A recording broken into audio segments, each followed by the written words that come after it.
Greetings everyone, Brad here with Mild Mannered EDC. Hope you're doing really well out there. Today we're going to look at a new offering from Bestech Knives, actually. The Bestech Knives Circuit. There it is, the Bestech Knives Circuit. Interesting knife, and I bought this for a couple of reasons. I thought the milling pattern, that circuit-y type milling pattern, looked interesting, and also just had a really attractive kind of classic drop point blade. And for those of you that are familiar with the channel, I am a fan of clip points and drop points in general. So this was just a pretty attractive blade, and even kind of like the kind of interesting milling on the handle. But yeah, the blade is really what kind of drew me to this particular knife. So Bestech, it is a Chinese manufacturer. This particular knife retails for about $68. Is it worth $68? Well, I guess what I would say is, and you can make your own decision up as we go through the review, but for me, that's not the price point I would have set for this. If I was back to Bestech, I think it's a bit high personally, but especially considering some of the competition out there right now. So, and we'll talk a little bit about that as we go through. So anyways, we'll do a few specs on this, then a couple of size comparisons, and then we'll get underway with our review in earnest. So let me get this Hank out of the way. Let's talk specs on this particular Bestech knife. We've got a blade with 3.2 inches worth of steel sticking out on it. We've got a blade thickness of 0.125. We've got a handle length when it's all closed up here of 4.33 inches and a handle thickness of 0.51, so just a little over half an inch. And then that gives you an overall, when it's all opened up tip to tail, of a 7.56 inch knife weighing at 3.56 ounces. So, slightly above that ounce and inch golden ratio that a lot of people like, but there you go. Not anything to argue about too much. A couple of size comparisons here. How about an Ontario Rat #1? How about a classic, if I can get the classic mild-mannered Swiss Army knife. So you can see it's definitely a very middle-of-the-road size knife. Not too big, not too small. So there you go. All right, so I hope that was helpful. Now, let's get underway with our mild-mannered review. And when we do a mild-mannered review, we talk about this blade, then we'll talk about the action, the scales and hardware, and then the ergos and carry. So let's get into this blade. As I mentioned, kind of the reason I bought this this knife was for the blade. I thought it was a cool-looking blade, and it is pretty darn well done. In fact, it's probably the best part of this knife. It's got a, nice drop point, a nice satin finish to its full flat grind, which comes down to a pretty darn slicey, thin behind the edge blade. In fact, I take a little hair off. There you can go. Look at that. See that mild-mannered arm hair on there? I like your hairs. Just popped right off.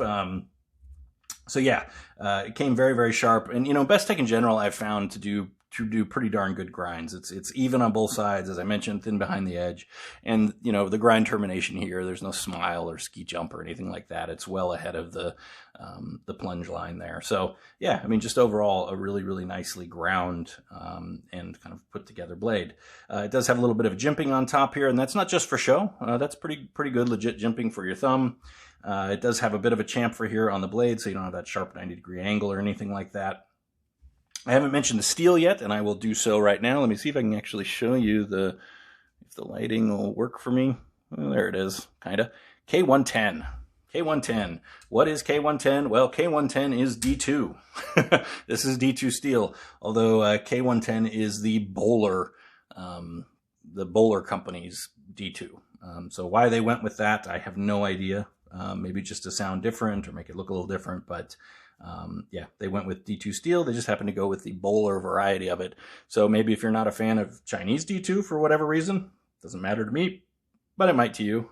This one is actually made with Bowler, which I think is an Austrian company. Bingo. I'm not 100% sure. I'll put a correction up there if I'm wrong with that. I thought it was Austrian, but I could be wrong. Anyways. So that's what we've got here with this blade. You do notice it's got a blade hole, and we'll talk about that in action. In fact, let's do that right now. Let's get into action. So as I've come to expect from Bestechs in general, as I mentioned, I'm generally a fan of Bestechs. It's got a nice action. It's running on ball bearings. It's flipper activated. You know, it's got a liner lock here.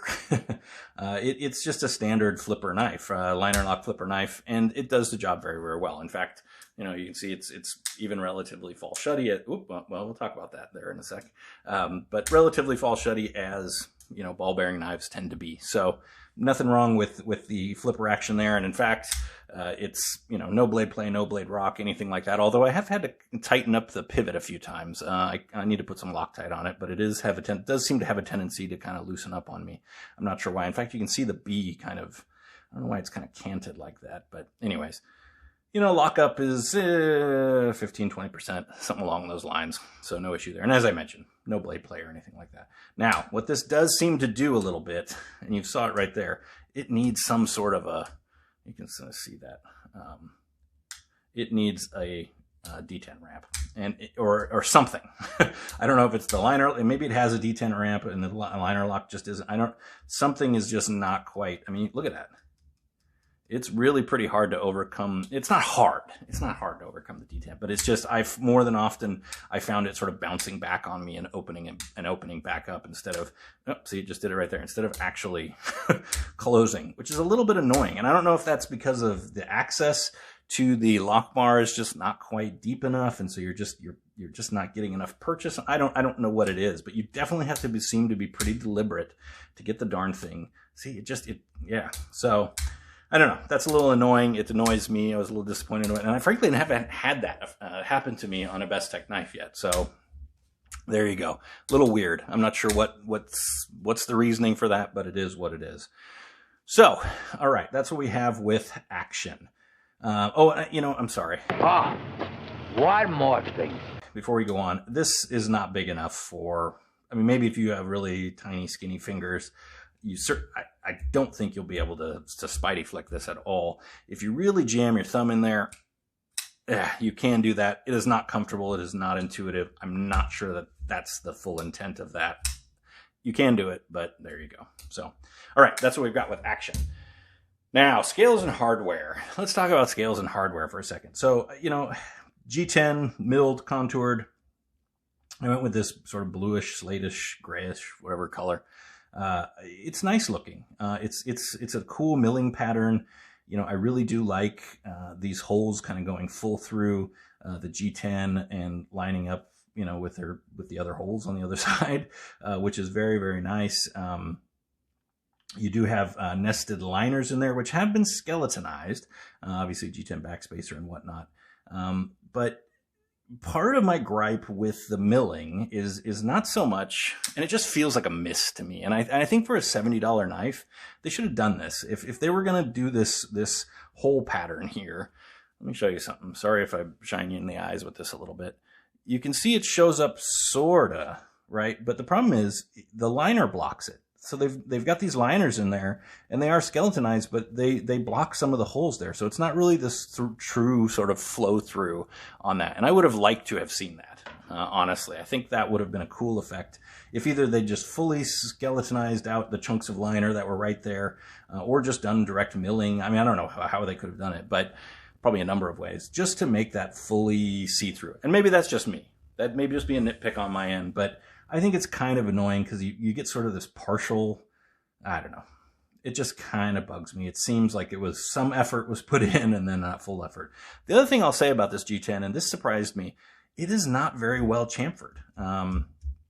It's got sort of a sharp, and I'll show you even, I mean, you can see it taking the whatever off my fingernail. I mean, it's kind of sharp on the edges. It's not uncomfortable or anything, but it's definitely enough to where it surprised me. Bestech almost always has a little bit of a landing pad that they build into their scales. So this just doesn't feel as refined as I'm used to with Bestech. So I'm not sure why they seem to have cut some corners on this one a little bit, in my opinion. And I would have liked to have seen them done a little more, especially if they're going to ask $70 for it, for a D2 liner lock, basically. So yeah, I don't know. I'm not sure what the reasoning there was, but it is what it is. Black stainless steel. Very deep carry pocket clip, not recessed in terms of the screws or anything, but in and out of the pocket just fine. And obviously this G10, it worked just fine getting it in the pocket. So that's what we've got there. Well, since we're talking in and out of the pocket, let's move on from scales and hardware and into ergos and carry. The ergos are good, right? I mean, I think they feel quite good on this knife. I don't feel too many hot spots, and I know hot spots can be subjective, but I don't really feel any too bad there.